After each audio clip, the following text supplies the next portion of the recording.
Now, Gerald Hensley has a unique insight into the events that led to the Anzus rift. At the time, he was head of the Prime Minister's department and privy to the discussions that led to what he describes as the boldest revolution New Zealand's foreign policy has ever undergone. His new book, Friendly Fire, Nuclear Politics and the Collapse of Anzus, revisits those tumultuous years and unearths some startling new revelations.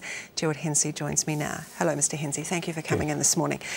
I want to talk first about that crucial meeting in Wellington, the meeting that immediately followed the election in '84. What did Lange tell the Americans?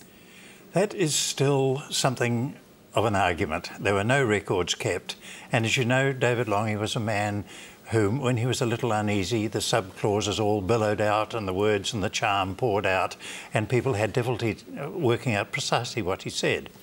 I think he did not say that he would fix the problem in 6 months. I think that is quite clear.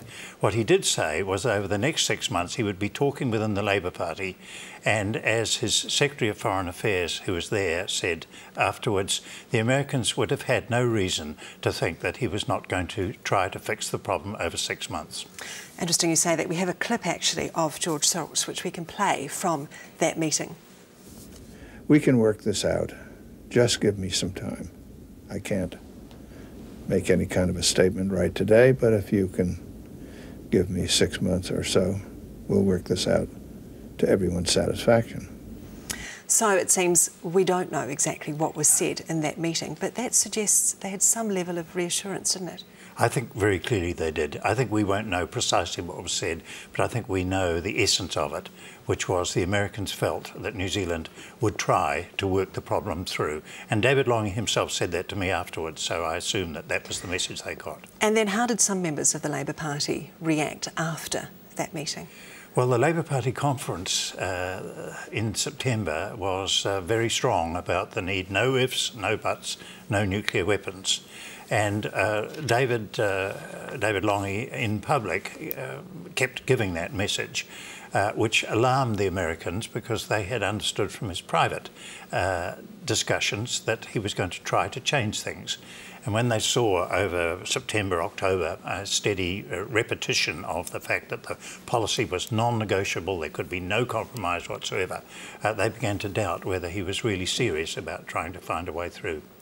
And of course, one of the strong proponents against the nuclear visit was Helen Clark, and she went to Washington, and that's where she got an insight or heard that there was going to be a ship visit, didn't she?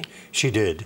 It had been agreed in a later discussion between David Lange and George Shultz that in the normal way a ship visit would probably go ahead. There was an Anzus naval exercise for March '85, and it would have looked very strange if an American vessel had not been able to visit New Zealand after that. So there was a kind of deadline that was looming. And the easiest, or at least what looked like the most appealing way to get through this, was to arrange for a ship to come which was clearly non-nuclear.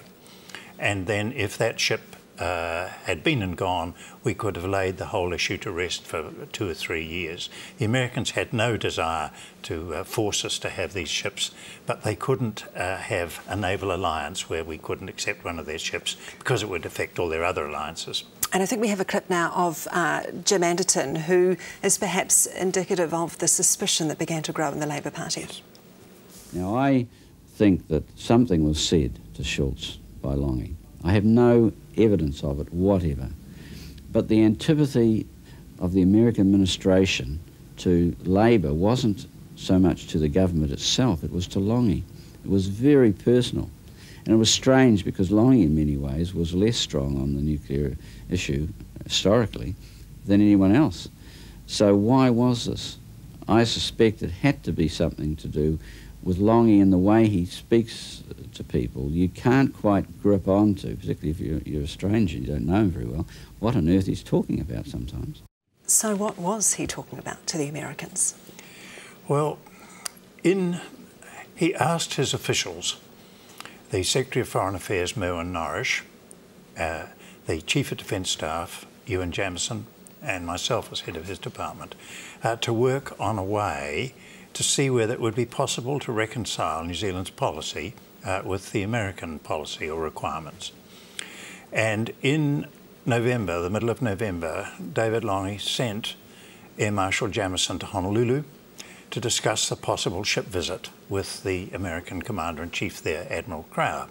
They were friends, and Jamieson stayed with Crower for 3 days, and Crower offered him a choice of one of 3 elderly destroyers. There was never a question of Crower giving any assurance about them. The American policy was they didn't do that. But he, of course, clearly understood what was at stake. And Jamieson chose the USS Buchanan, a rather ageing destroyer, which was not operationally capable of using nuclear weapons.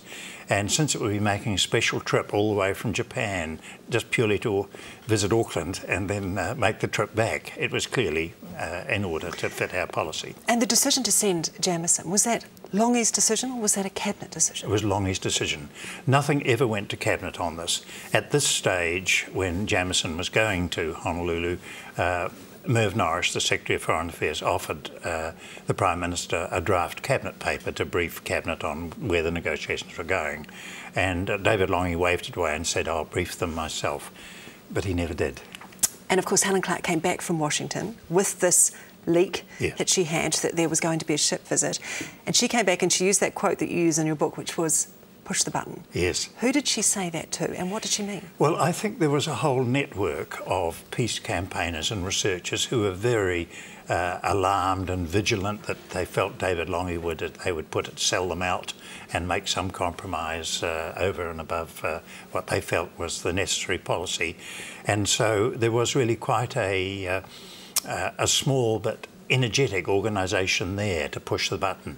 There were telephone trees, people haunted newsrooms and so on, all the standard procedures for a real agitation, and it was very effective because it took place or burst out in January when all ministers were at the beach, and as you know, the country's life was fairly quiet.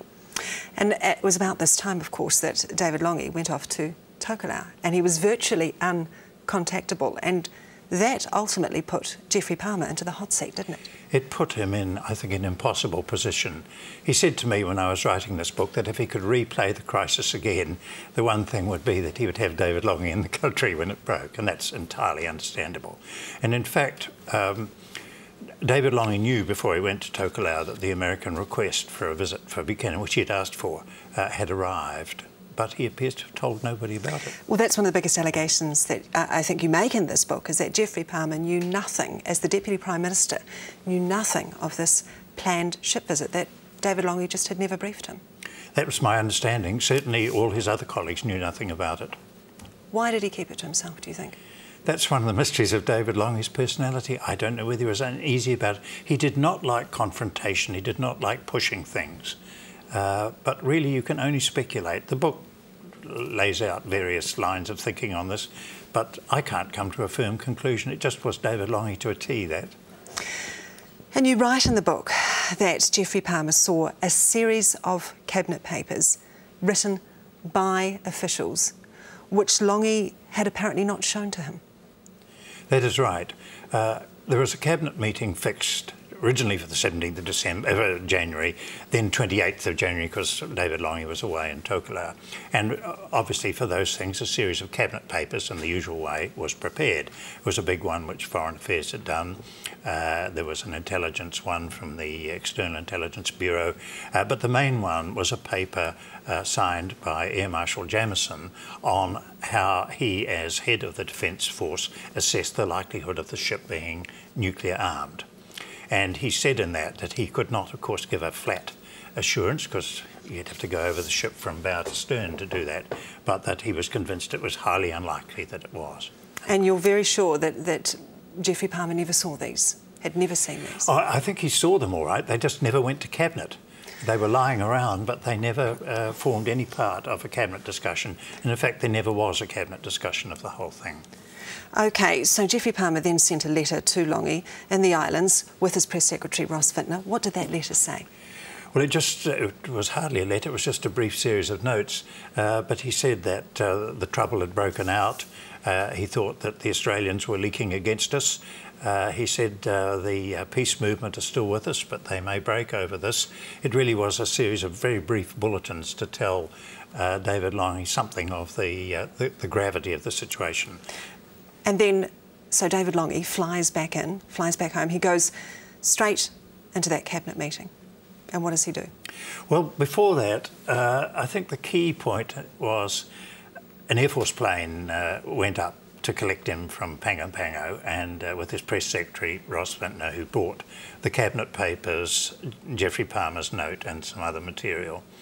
And he says that David read the notes, stood there and said, I think we should still go ahead, that is with the Buchanan. And then he walked down the end of the plane and walked back again and said, all right, we'll go with it. That's where the decision was taken effectively. We'll go with it. In the sense that we'll accept that Buchanan can't come. Right, so what was then the reaction in Washington? Well, they were, I think we never understood in New Zealand how angry they were, because they felt rightly that New Zealand had been offered the ship, had chosen the ship, had said to the ambassador in Wellington in December, yes, bring it forward and it'll be taken at Cabinet in January. And then we had, as they saw it, been deceiving them, had never intended to have the ship, and then we had set out to publicly humiliate them. So the reaction in Washington was much stronger than I think we realised in Wellington. And then, of course, there was the famous Oxford Union debate. And in your book, you report Margaret Pope saying something quite extraordinary after that debate. What did she say? She said, as they were leaving, time to get out of Anzus, Bruce.